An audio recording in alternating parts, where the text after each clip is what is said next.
Philippines has a lot of islands, and one of the islands is so populated. It's the second populated city in the world, and I don't even know how they manage it. And because of the population of that city, I'm very sure that to have issues with transportation, issues with traffic because of the high population. And Manila happens to be the second largest city, second most populated city in the world. And this actually leads me to how the Philippines manages their 7,646 islands. How they manage it if one island is this populated with people. Wow, that's what I want to find out, guys. Let's do this. The Philippines is a complex archipelago nation in the northeast of Southeast Asia, made up of over 7,000 islands across an area that's probably larger than you think it is. This area is well known for having plenty of Spanish influences, but what were these islands like before the Spanish came? Furthermore, why was and is the archipelago so important, and how does the modern country integrate all 7,641 of its islands? How much islands? 7,000? First, let's understand Philippine geography for context. Okay. The modern Philippines can be easily divided into three island groups: Luzon, the Visayas, and Mindanao. Luzon, as a region, holds around 62 million people, while the island of Luzon by itself has a population of 53 million, alone making up more than half the country's population. Okay. Luzon is also home to what's known as Metro Manila, a megacity of 13 million made up of a collection of different smaller cities, including the capital Manila and the largest individual city, Quezon City. The city of Manila is the densest city in the world, with more than 43,000 people per square kilometer.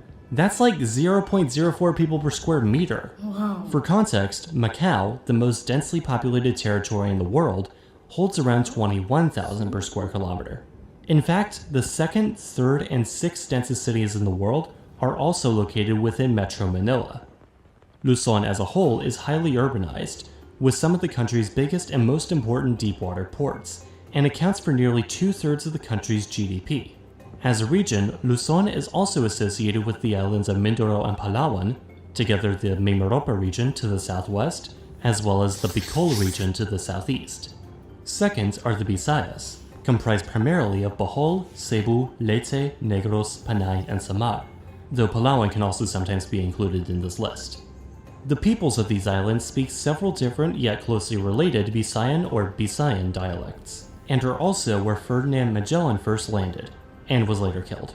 Lastly, Mindanao is the southernmost cluster of islands, and its western portion remains predominantly Muslim to this day. Mindanao itself is the second largest island after Luzon, and is home to 26 million people, many of whom live in the largest city, Davao. Mindanao, however, is also one of the poorer areas of the country, making up only 17% of the national economy, largely supported by agriculture, fishing, and forestry.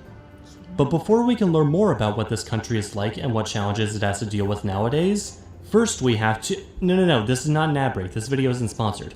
Okay, what I was going to say was, we must first ask, what was it like in the past? More specifically, what was it like before the Spanish arrived? These islands and these regions are essentially only one country because of, well, Spanish colonialism. Before the Spanish first arrived, however, the map was a lot more fractured. The first credible written record in the Philippines, written in a mixture of Old Javanese, Old Malay, and Sanskrit, dates back to around AD 900. However, the Philippine cultures also developed their own writing system from the 14th through 16th centuries, in Abugida, known as Baybayin. I very briefly mentioned it in my video on why India and also Southeast Asia have so many writing systems, but Baybayin is part of the Brahmic family of writing systems, a descendant of Kawi, which itself descended from Brahmi, which may or may not, it's still very disputed, descend from Aramaic, itself sharing a common ancestor with scripts including Latin, Cyrillic, and Arabic. Phoenician. Back in those days, the islands were home to a whole host of different polities. While certain areas were often controlled by outside powers like the Brunei Sultanate, it was also home to small polities like Ma'i and Tondo. These states often adopted a form of government known as barangay, as small polities anywhere in size from small communities to city-states. Rulers took one of many different titles depending on their region. from sultans in Islamized areas to rajas where there have been extensive contact with Malaysia and Indonesia, to lakans among the Tagalogs. Interestingly, barangays are still a thing in the modern Philippines as well, though these centuries they form the smallest administrative divisions in the country. Just below municipalities, themselves just below the... Wait, hang on. Alright, I want you all to guess this right now. Does the Philippines have states or provinces? Vote now on your phones. Provinces. The answer is provinces. Provinces, oh wow. As if to show just how diverse they have always been, the Philippines can be divided into 134 ethno-linguistic groups, with 135 languages native to the country, the 135th being the national language Filipino, an official variety of the Tagalog language, co-official in government alongside English. I guess it's a little like how Indonesia's national language, also to unite a group speaking hundreds of native languages across a diverse archipelago nation, is a Malay-based dialect called Indonesian. With English being an official language alongside Filipino, and thus being a mandatory subject in school, while Spanish has no longer been required for decades now, the Philippines technically has the fourth largest population of English speakers in the world, with over 30,000 native speakers, and around 90 million speakers in total. The Philippines is one of the very few countries in Asia to have Christianity as its major religion. I probably don't need to tell you this, because colonialism. Before they were taken over by the Spanish though, the Philippines were largely Islamic, and Hindu before that, and early folk beliefs before that, and part of Pangaea before that. Back in the 14th century, an explorer named Makhdum Karim left his province of Malacca, bringing Islam to the Philippines. He converted the Hindu king Raja Baginda of the Sultanate of Sulu to Islam. No Star Trek fans, that is not a coincidence. And then marrying his daughter, just for good measure.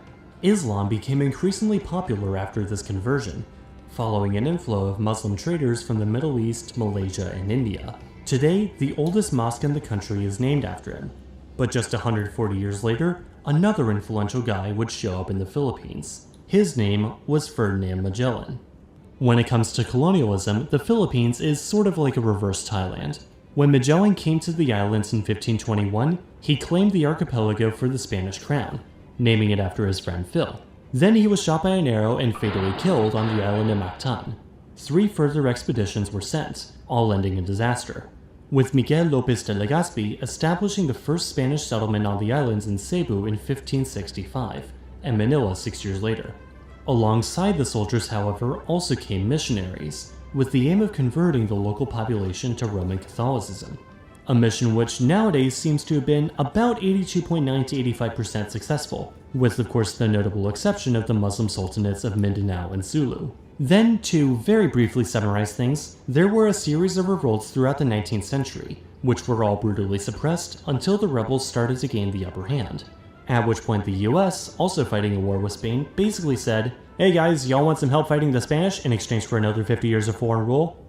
Traveling between the islands, both historically and in modern times, is primarily done by... Well, you're looking at the map, how do you think they get between the islands? The Rocinante? Aside from many cheap Cebu Pacific flights, there also exist a series of privately and publicly run ferries. Many of these ferries might also serve the Philippine Nautical Highway System, also called the Road Roll-On Roll-Off Terminal, or RORO system, a series of 3 different integrated highway and ferry routes forming the backbone of the national transport system. Navigating within islands can also be difficult though, as these tropical volcanic islands are incredibly mountainous and extremely forested. Now, you remember how I talked about how dense Metro Manila can be? Turns out that also applies to cars, as Manila is infamous for its traffic. Who'd have thought the densest city in the world wouldn't be a good place for the least density-friendly form of urban transport imaginable? According to the TomTom Traffic Index, as of 2019, just so we don't have to account for COVID lockdowns, Manila was ranked the 2nd most congested city in the world, scoring 71%, meaning a trip from point A to point B took on average 71% longer than it would have without congestion. It also doesn't help how little the city's public transport truly serves the demand it receives, with long waits for the MRT or LRT not unheard of. Thus, it is clear that Manila needs help with its mass transit woes. Not you, Elon!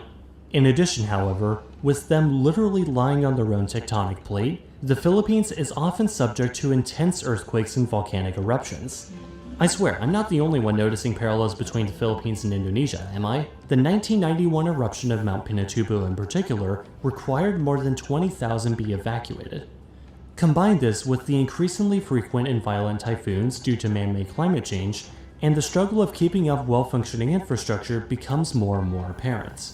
Even with all these geographical challenges to contend with though, the Philippines is still one of the most important countries in the Asia-Pacific region, even if they're routinely forgotten about through what I like to call the New Zealand effect. Thank you very much for this space. It's really educating, you know. I didn't know that Manila has the most populated city in the world. How they cope. Also affected their transport system because of the density of the population. The transportation is really traffic is like really bad there. Wow. Thank you for this information about the Philippines. I always like to read about the Philippines because I know they play a major role in Asia Pacific. Anyway, thank you for watching. I'll see you again.